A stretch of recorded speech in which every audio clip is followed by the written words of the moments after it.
La deuxième chose, dans la marche, on peut aussi s'arrêter.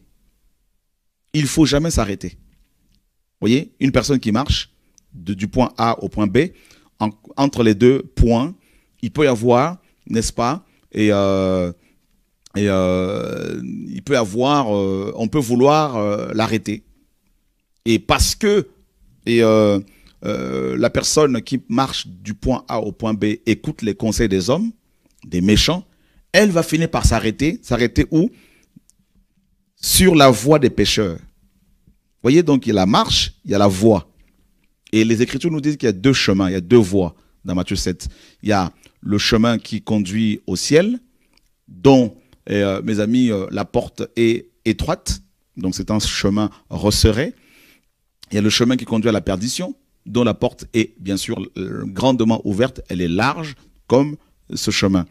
Et il ne faut surtout pas écouter les conseils des méchants, marcher en fonction de ce que les uns et les autres disent, mais en fonction de ce que Dieu dit. N'est-ce pas? Et deuxièmement, il ne faut pas s'arrêter sur la voie des pécheurs. Oui, il y a la voie des pécheurs. Des gens des pécheurs qui ont leur voie, le chemin qui conduit à la perdition, nous dit Matthieu 7. Il ne faut pas s'arrêter là. N'est-ce pas? Donc, ne vous arrêtez surtout pas dans votre marche chrétienne. Il faut continuer à marcher. Il faut continuer à marcher.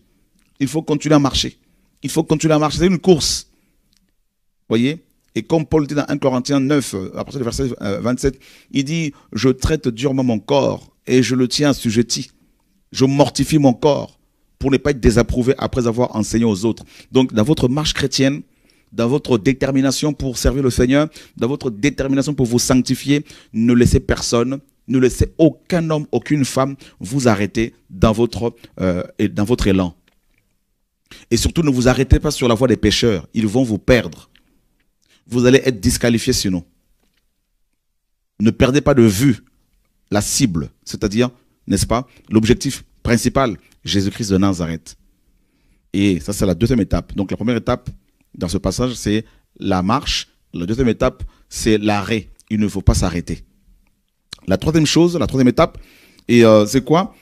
On nous dit, et qui ne s'assied pas dans l'assemblée des moqueurs. Vous voyez, on marche. Deuxièmement, la personne qui se perd marche. Ensuite, parce qu'elle écoute les mauvais conseils, elle va s'arrêter. Et troisièmement, elle va finir par s'asseoir. Et là, elle perd la vision. Elle devient un lac, c'est-à-dire le lac ne bouge pas. Vous voyez la vision de la marche chrétienne. La marche chrétienne, pardon, est comparée à un fleuve. C'est un courant d'eau, comme une rivière, un fleuve, ça coule. Et le fleuve ou les rivières, les fleuves ne s'arrêtent jamais. Vous voyez? Et par contre, la personne ici, qui se met à écouter, à marcher selon le conseil des hommes, et qui va finir par s'arrêter sur la voie des pécheurs, et troisièmement, elle va finir par s'asseoir dans l'assemblée des moqueurs, eh bien, elle va devenir un lac. Elle va se scléroser, elle va commencer à stagner, et ça va être un lac, ça va être la religion. Et c'est ce qui se passe présentement. Donc, il ne faut jamais, jamais connaître ces trois erreurs, c'est-à-dire marcher selon le conseil des méchants, s'arrêter sur la voie des pécheurs et, n'est-ce pas, s'asseoir dans l'assemblée des moqueurs. Des gens qui passent leur vie à se moquer, qui sont connectés ici et là avec les uns, parce que nous sommes dans une génération de connexion, hein. Connexion avec toutes ces applications, avec tous ces réseaux, il y en a tellement. Les gens sont connectés, les impies, les voleurs, les impudiques, les coureurs de ministères, les gens qui veulent des titres dans les assemblées, qui veulent des titres, tout ça, qui n'ont pas eu, qui sont aigris, des gens qui pensent avoir un ministère et qui n'ont pas, alors qu'ils n'ont rien. Il y a aussi le diable qui se sert de tout ce monde-là. C'est cette génération qui est comme ça. Ayant ces sites internet où Christ n'est pas glorifié, des gens qui passent leur temps sur leur Facebook, sur leur site internet, parce qu'ils sont aigris à parler des autres alors qu'au lieu de présenter Christ, parce qu'ils n'ont pas de message, n'est-ce pas? C'est des jaloux. Alors, s'arrêter sur eux, c'est perdre son temps inutilement parce que il faut racheter le temps car les jours sont mauvais. Satan sait qu'il a peu de temps et il veut perdre beaucoup de gens. Alors, il faut se focaliser sur la croix, sur Jésus-Christ de Nazareth, notre Seigneur et Sauveur.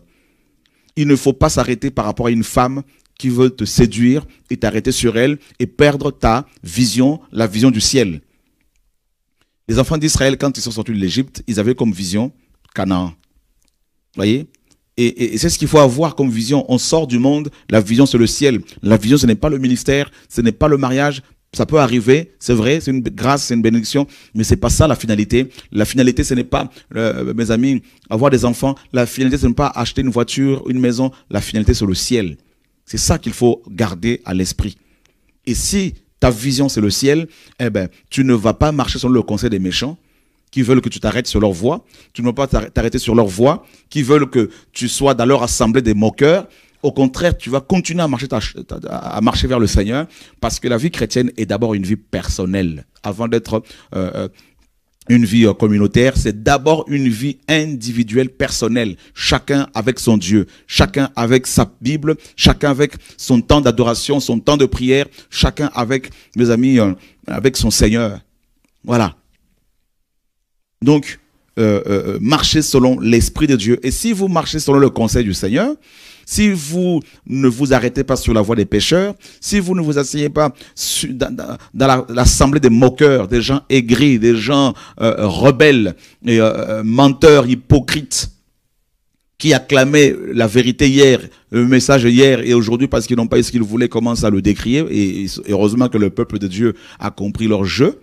Si vous ne vous arrêtez pas sur leur, mes amis, leur dire et leur comportement, eh ben, vous serez comme un arbre planté près des ruisseaux d'eau, qui rend son fruit en sa saison et dont le feuillage ne se flétrit point.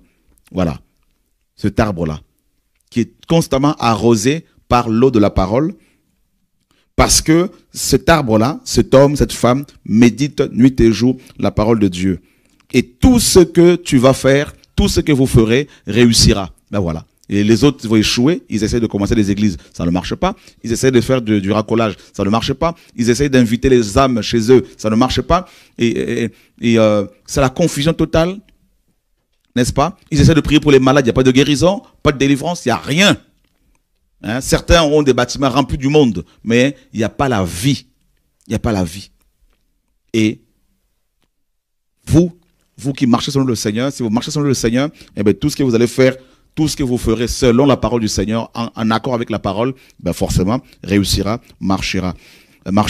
Il n'en est pas ainsi des méchants. Ils sont comme la balle que le vent chasse au loin. Le vent ici, c'est le vent de l'esprit, c'est le jugement de Dieu qui vient et qui déracine, n'est-ce pas, ces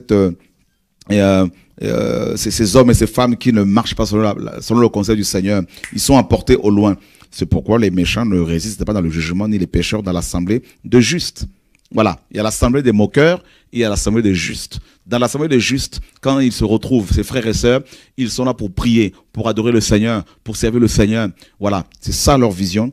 Car Yahweh connaît la voie des justes, mais la voie des méchants périra. Et ils n'iront pas loin, les méchants. Ils ne pourront pas percer parce qu'ils sont méchants, parce que Dieu ne le connaît pas, Dieu ne le reconnaît pas, parce qu'ils ne sont pas de la semence du Seigneur. C'est livré. Frères et sœurs, c'était juste une exhortation pour vous encourager à persévérer dans ce temps difficile, dans ce temps de la fin, car Yeshua revient. Pas de distraction, on avance ensemble vers le Seigneur, vers la lumière, vers notre destination finale, et que Dieu fasse son œuvre avec les uns et les autres. Que Dieu vous garde. Ne quittez pas. Dans moins de 3 minutes, il va y avoir un programme d'adoration avec nos sœurs qui sont là. Et vous allez être agréablement encouragés par ces chants prophétiques. Et ensemble, bien sûr, on va adorer le Seigneur. Donc, on revient dans moins de 3 minutes. À bientôt. Au revoir.